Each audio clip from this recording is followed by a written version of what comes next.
I don't come in and try to tell them where they should go. I want to know where they want to go and then come up with a plan of how to get them there. Welcome to the Measure Success podcast, where we feature top leaders on how they measure success in their business and life. Now, let's learn from their experiences.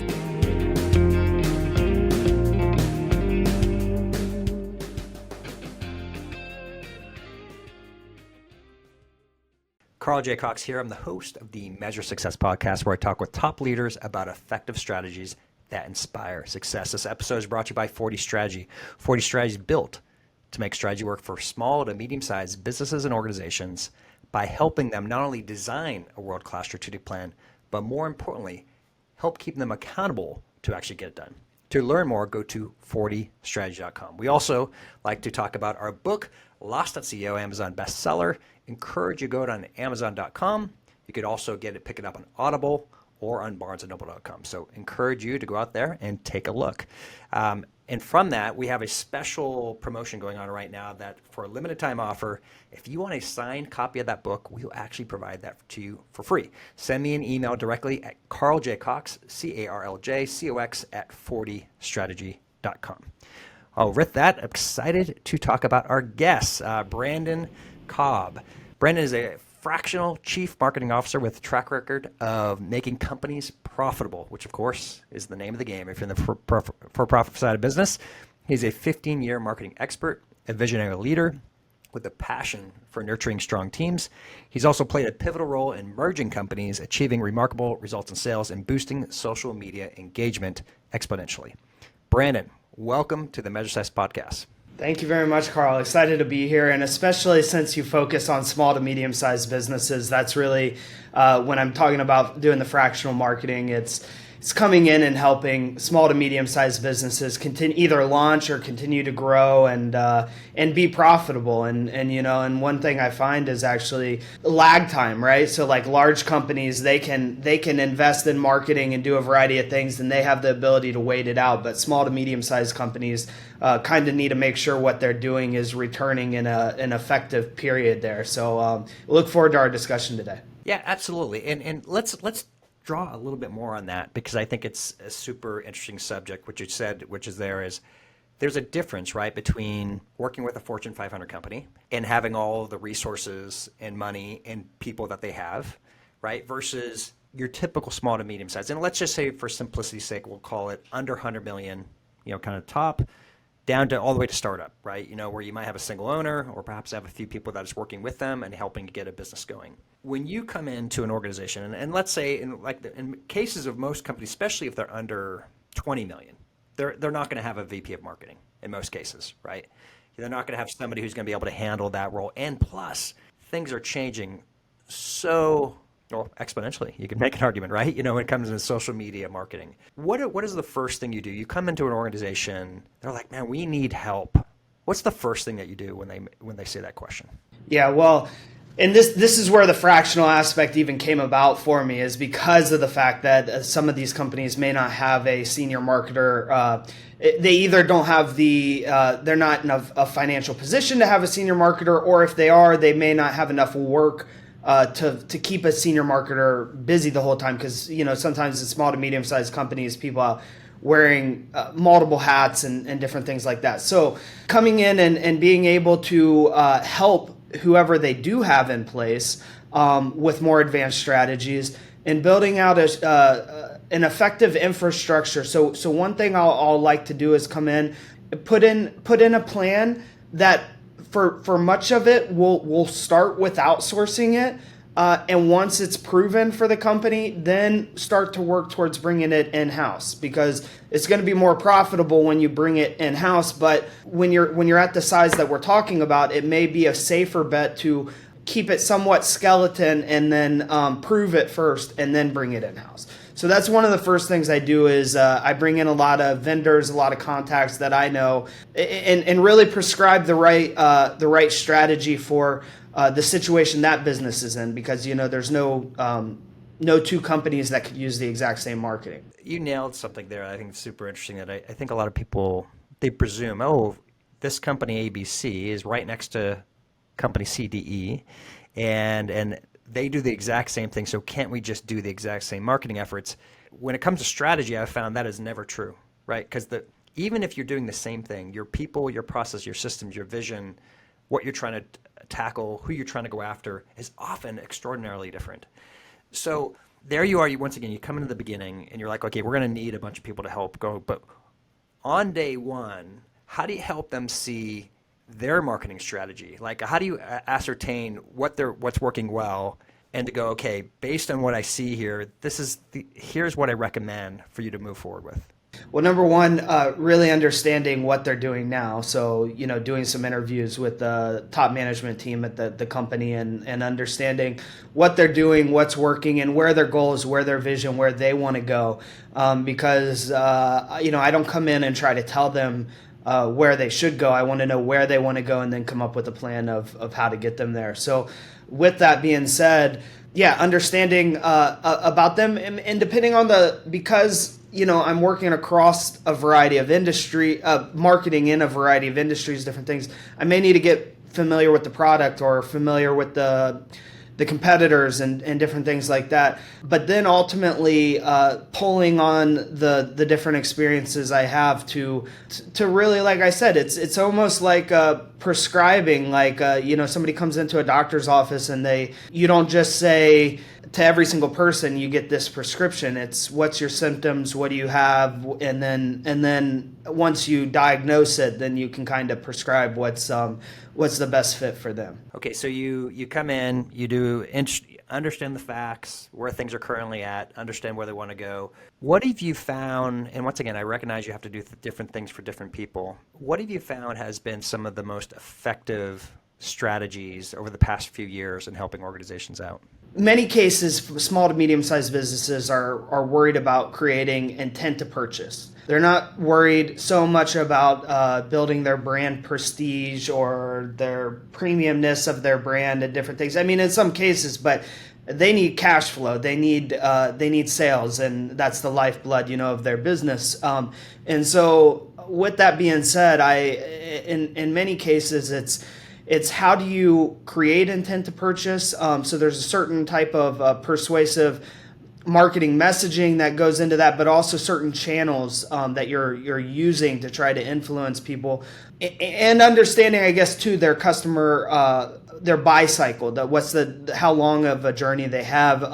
But nevertheless, and I'll also say this: if they have a long journey, I start at the closer to the bottom of the funnel. I start trying to fill that bottom of the funnel and fixing whatever is the process just to get them over the edge, and then I work my way out. Because same thing of where when you outsource and then you bring it in-house, it becomes more profitable. When you start at the bottom of the funnel, it's not as profitable, and as you go longer, it is more profitable, but there's no reason to start out here if you're going to get them down here and then fail because your systems aren't good down here. So I start down at the bottom and work it up. So my goal is, how do we start getting cash into the business and increase sales immediately? And then with that, a lot of times it entails creating ways to attribute what the marketing's doing. So whether it be a variety of unique URLs or unique phone numbers, unique ways that you can figure out when they're going over the edge and purchasing, where that is coming from and why, what of the marketing may be working in that case. I'm curious, when you're working with organizations, are you working B2B, B2C? Does it matter from your perspective when you work with somebody? I would say, it's both. It's both. It depends. I've worked a lot domestically, B2C. However, I've helped some companies come into the United States who were already established overseas, and a lot of times those companies are more B2B initially. So they're looking to get U.S. clientele in the business space. What I would say the biggest difference is that there's a lot more flexibility for cold outreach on B2B than B2C, and just obtaining data and information on being able to cold outreach. So the strategies are different, B2B and B2C. I think B2B in general is an easier play, but they're both Yeah, I don't know. I mean, it depends. It's a whole different play. You got influencers, you got a variety of other things that go into the B2C space, and B2B is more tends to be more of the cold outreach. So I appreciated when you were talking about earlier, you said, hey, the bottom of the funnel, you got to start with getting sales now, right? So getting these leads that have already filtered through. For those who maybe not be familiar of the sales filter process or the sales funnel, right? What is an example of like the very bottom, right, where they're, so to speak, ready to buy? What does that mean? What does that look like when you're actually helping to create, once again, a strategy, a tool, some process in their system that's going to actually provide them a warm lead that's ready to buy? Sure, yeah. So, well, first, just starting to understand that in the funnel, there's many different models. Different people call it different names and different amounts of levels of how micro you're going to get on the different steps. But in general, just to keep it at a very like high level, if you had kind of 3 steps, the first one's like awareness or attracting, and then you get them to consider, and then now they're at the bottom. They're actually making a purchase there. And so when I'm talking about going towards the bottom of the funnel, what I mean is, for example, let's talk real estate. Like real estate, if somebody goes in and submits on Zillow that they want to talk to an agent, they are pretty close to the bottom of the funnel. Those leads from Zillow cost a lot of money, but maybe 1 in 4 close, like end up, but however, much higher up in the funnel would be, hey, we're going to farm a neighborhood with sending out postcards, and we're just going to keep, they may not even be thinking about selling. You're trying to make them aware of home prices, different things. And it may take them 6 months to a year versus that Zillow lead may be ready to go put in an offer that month or the next month, that type of thing. What I mean is trying to figure out where people go when they're ready to purchase. Whether that, a lot of times that's Google search, but it's where are they going when they are really looking to purchase, not when they're doing research on it and things. And of course, it's going to cost more for those leads. However, those leads should close at a much higher percentage as well. But then often the profit, because they cost more, the profit is less, but nevertheless, it's a faster turnaround. So it's a whole balance there. Okay, so you start down the process part. What is something that an owner will typically fight the most? They're like, hey, okay, Branden, I love everything you said, but I'm not willing to do this one thing. What is that typically that you run into? I think my biggest thing has been sometimes I'll present a plan to somebody, hey, this is what we should do in total. And because it's not just the spend or the ads, it's also how do you nurture them? How do you close them? What's your sales process once they're, how do you nurture them? And I have a lot of times the strategy or the approach for the whole way from generating the lead through the closing. Sometimes I'll have whoever's the financial string holder, CEO, CFO, whomever, I'll have their confidence and I'll be able to, they'll allow me to go execute or put in place what's suggested here. And when that happens, a lot of times they like the total result. We'll go into how people will still create questions and inquire on how to be better. But in general, not all the time, but a lot of times the result is fairly okay. There's other times when I'll come with a strategy or plan. This doesn't matter if you're launching a product or entering the US or if you have an existing product and you just want to increase sales. But other times I'll come with a plan, and no matter what, I'm very, very confident this is in their best interest, but no matter what I say or do, I cannot convince them that this is what they should say or do. And part of that problem is there's no real proof until you get going and spending or get going and setting up the infrastructure to do this new strategy. And a lot of times, it's a big commitment. It's a big, they see it as, I guess they're looking at it, how much risk is this for me? For me, I'm a lot of times thinking it's not a risk. I know what I'm trying to do here, but in some cases, it's their situation. So So one of my biggest hurdles, I guess, is coming up with kind of attribution and proving why this mix works this way. And this is every marketer's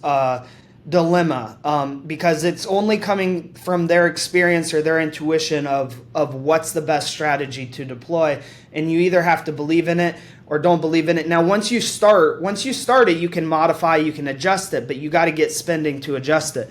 Now let's go though. Let's say you convince somebody and they're going to go off and do the strategy. Now, even if it's profitable, even if the whole situation's working, a lot of times, and it's a natural element of business, we're trying to be more effective, more efficient, more profitable.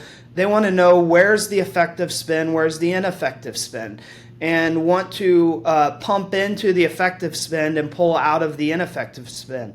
However, there's a common, statement amongst marketers that is, which of your marketing's working? 50%. Which 50%? I don't know.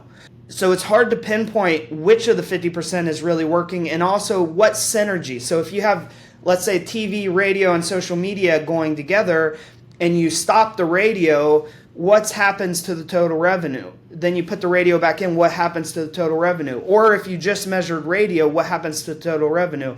The situation is there's a synergetic effect there. So I'm actually working on in addition to all the clients I'm advising, I'm working on a doctorate at the University of Florida, creating a real scientific measurement of how these different channels and different marketing strategies work together to create a common consumer mindset, whether that be that brand prestige, loyalty, intent to purchase, etc. And but I would just say that's the biggest challenge, hurdle, different things that I deal with is getting people to be confident with it, and even when it's working, getting people to be confident that it's working to the best it can be. There's these times I've seen in your marketing strategy, and all of a sudden something starts like clicking.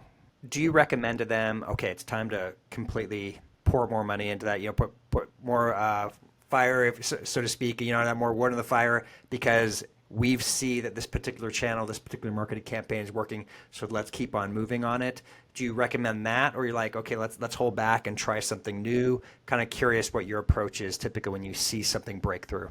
Yeah, so when something breaks through, I would say, go deeper into it. However, I don't just go from A to Z all at once. I would go A to M, and so what I mean by that is increase it, make sure again that it's still working as you think.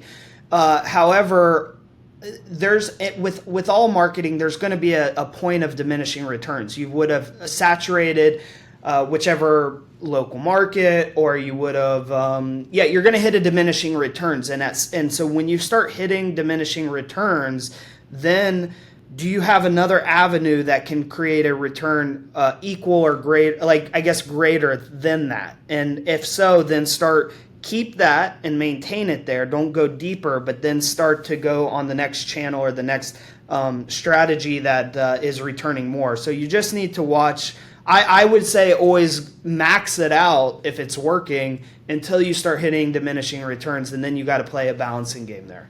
And it's all on cash flow too, because your ability to max that approach out, it depends on your cash flow as well. So let's say just one more example as we go down here, and let's say it's more of a B2B type environment. It could be B2C, but where they actually have a sales team as well, or at least a few people that are helping out in the sales process. And unfortunately, right, my experience has been is sales and marketing don't always get along, right? There isn't always collaboration. They're going through. From a salesperson perspective, what are the things you're hearing from them? They're like, we need more of this. Well, a couple things. Number one, I think the best approach a business can do is have somebody in charge of revenue, and marketing and sales kind of falls under that, because that will create a more seamless approach there. Because when the consumers are coming to you, they don't care if it's your marketing department, if your sales department, they look at your company as one. So you need to make a seamless experience for the consumers. But with that being said, though, what are the sales team? A common complaint is that the marketing is pumping them leads that are not truly qualified or are not truly, or they're generating, either they're not generating enough they're not generating enough interest.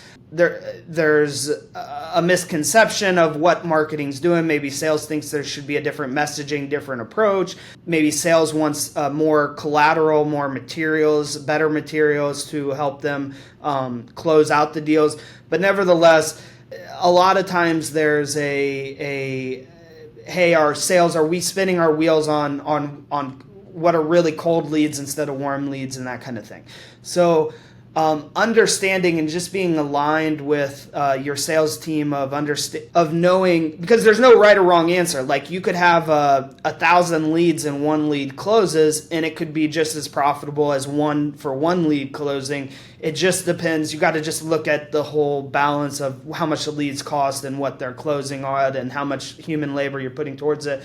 So as long as both teams are in understanding and knowing what's the goal, what do we want our close percentage to be, how warm do we want the leads to be, how cold do we want them to be, having these discussions, but then also I guess being in close communication with the sales team to also, they're a mediator there between the customer and the marketing department of a line of communication. So understanding what they're hearing from the customer and allowing that to pass through to the marketing department as well, so the marketing department can make adjustments with the product team or with their messaging and things like that. So it all has to work together, and I would just say being aligned on goals is probably the solution to that. No, thank you. I appreciate providing that. So when you are either thinking from your client's perspective or perhaps from your own business's perspective, how do you measure success? So for me, it goes back pretty much when I say the revenue side. And I mean, from a business perspective, really, I measure success on an annual basis, on annual net profit margin, first and foremost. But of course, there's, kind of a continual improvement each day of the year. And from a personal perspective, I very much similar to business, I'm looking at my net annual increase of my annual net worth percentage increase, I guess. But also, how much did I learn that year? How much good experience? Where can I take that and obtain better, larger clients or more higher paying or more steady clients and different things like that. So ultimately, it comes down to the financials, but there's compounding habits and compounding tasks that work day over day, and as long as you're making progress each day, then that's a step forward. All right, so I'd like to pop it over to the personal side. Once again, congratulations on your recently getting married, and so congratulations for that. So you're a busy person, recently married, you have your business, you're working on your doctorate at the University of Florida. So what type of habits do you do on a consistent basis to help make sure you're doing your best? Yeah, well, one thing is I let myself work when I'm feeling like working, and I let myself rest when I feel like I need to rest. Luckily or not luckily, I a lot of times feel up for working, so I'm working a lot. But nevertheless, it doesn't matter what time of day. If it's late at night, if I feel like I need to work. I'm working. If it's in the middle of the day and I feel like I need to rest, I let myself rest. So I work on whatever clock my body wants to go on, and I think that's enables me to continue going over a long term without burning out, because I listen to my body, I guess, when I need to rest. Yeah, good. No, I appreciate that insight around that. So what have you learned personally? Anytime you go, once again, have your own business and helping to grow and move things, what have you learned personally through this process of being an entrepreneur and then helping other entrepreneurs out that has really maybe perhaps changed your view of the world? I think what I've learned is in entrepreneurship and a lot of businesses, and in the research I'm doing, that there's a lot of unknowns still out there. We know a lot of things, but there's a lot of things that can be improved. There can be new world discoveries or advancements, whether that be in the marketing field, whether that be in a product or service. And so one of the things I've learned is embracing the unknown, being confident going into the unknown, but embracing the unknown. There's actually, I think the perfect way of saying this is, I was listening to a speech at a conference from the Nike Jordan CMO, and she was talking about trying to convert the brand over multiple generations, because many of the kids now have never watched Michael Jordan play. And so they put together this whole brand story, I guess you could say, that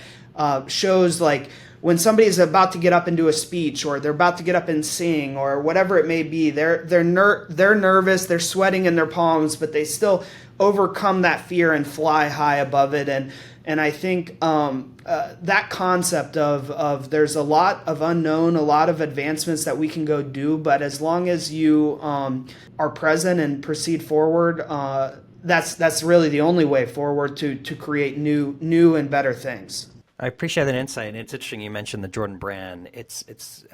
I remember wearing one of the first pair of Jordan shoes. I mean, when literally it just all came out. It was really interesting when Air came out, because the Nike headquarters is about 20 minutes away from where I'm currently located, and it's amazing what has been created and how they had to grow so much, from their period of time of developing. But today, to recognize that there's more Jordan sales today by far than there was when he was even playing. It's incredible what they have done to continue that brand and have it continue to grow. It's been, from my perspective, just absolutely amazing that they've been able to continue to drive towards that. And people today are still wearing Jordan shoes and Jordan clothing and things like that. I just never would have dreamt that would ever happen, which is absolutely amazing. Yeah, I was going to say, and with what they did there with that story that I'm saying is like creating something everybody can relate to. You don't have to watch Jordan. It doesn't have to be about basketball. It's a bigger concept than any one sport or one age group or anything like that. I think that's what a lot of entrepreneurs experience. They got to be risk tolerant and different things, and so they're going into the unknown, and but doing so confidently. I think that's the way forward. All right, Branden, how do you measure success in your personal life? Well, I would say most importantly is family. Making sure I've got a good steady base, thank you for congratulating on recent marriage and stuff. So as long as I've got that's your core, right? Is your family. As long as that's steady, then you can start to go in and tap into these that crazy business world of things and everything else. And so to me, it's family as a core, probably continual learning wrapped around that, both learning, but also then personal finance and things. And then around that, what are you doing in business to expand out on the edges there as well? So, book. I always like to ask our guests, what is a book that has really inspired you that you'd like to share with others? Yeah, so sticking on this concept of entrepreneurship and doing great world discoveries or advancements and different things. As part of that, the Florida program, we've read recently a book called The Double Helix. It was about the discovery of DNA, and also Furman's Enigma. It was about a mathematical equation that a guy left for 300 years. People were trying to solve it and prove it, and everybody is failing. And a guy from Harvard solved it in the 90s. And so anyway, the point here is that you build on, these books teach how you can build on, no one person comes up with everything. You're working off of the mounds and standing on the shoulders of the giants who have came before you, and understanding the politics and the maneuvering and the trials and tribulations that go around doing something great and doing something new. So these are most recently my favorite books are about how to advance the world in a positive way. Awesome. Great suggestions. All right. So Branden, how can people connect and learn more about you? So marketingexec.us is the website. You can also find me on LinkedIn at Branden, Branden Cobb, Cobb, B as in boy. On LinkedIn, send me a message. I'd love to connect, love to do a consultation with you, and see what kind of strategies we can put in place for your business. And Brian, I would like to say that you have a URL like that, marketingexec.us. That is very good marketing right there. So nice work with that. Branden, thank you so much for being a guest on the Measure Success podcast today. Thank you for having me, Carl. Thank you. Absolutely.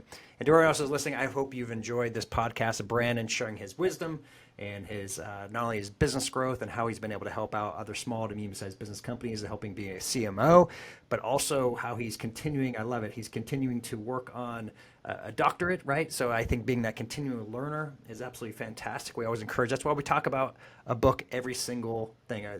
What is something you can continue to do to be a great leader? And that's what Zig Ziglar says. If you want to be a great leader, you have to be a great reader. And that includes audiobooks as well. You could always do Automobile University for those of you who are on the road a lot. With that, thank you so much for being part of the show. I encourage you to go out and continue to give us ratings. We've been doing amazing with that in our quest by the end of this year to become a top 100 U.S. business podcast. As we always like to say, wishing you the very best at measuring your success. Have a great day. Thanks for listening to the Measure Success podcast. We'll see you again next time to learn from the best. Remember to subscribe now to get future episodes.